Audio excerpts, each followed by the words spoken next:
หลังจากที่ว่าเฮาทากันแดดไปมืดมือนะทุกคนเนาะเห็นบอกหน้ามันจะเป็นแบบใสๆผ่องๆแบบนี้เวลาแต่งเครื่องสำอางก็คือหน้าติดทนดีขนาดเลยนะทุกคนเนาะเพราะว่ามีเคล็ดลับดีๆก็คือมีครีมกับกันแดดตัวนี้นะทุกคนเนาะผู้ใดได้ใช้ไปแล้วขอบอกเลยว่าใช้ดีอันนี้หน้าก้อนที่ว่า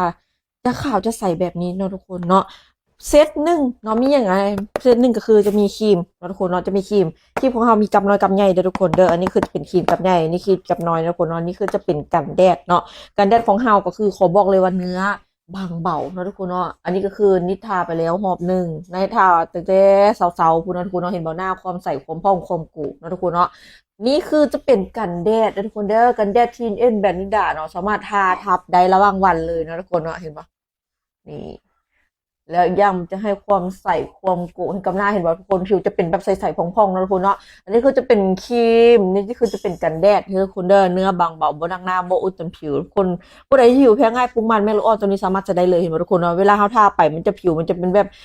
มันจะปรับระดับเส้นสีผิวให้ผิวเขานะขาวใสขึ้นนี่แบบนี้เลยนะทุกคนเนาะและอีกอย่างเขาประกันได้เลยนะทุกคนเนาะตัวนี้ก็คือป้องกันแสงแดด SPF 50บวกๆนะทุกคนเนาะ จากกันไซส์กันแดดตัวนี้เด้อทุกคนโดยเห็นบอหน้านะขอบอกเลยมันจะเป็นแบบใสๆพองๆแบบนี้เลยนี่เห็นบอทุกคนมันจะเป็นแบบหน้าใสๆพองๆแบบนี้เลยสำหรับผู้ใดที่ว่าอยากเอาไปใส่เอาไปลองทุกคนเอาไปจัดเอาไปต่ำทุกคนเด้อรอดหนึ่งกับโบเพงเพียงแต่120,000 กีบ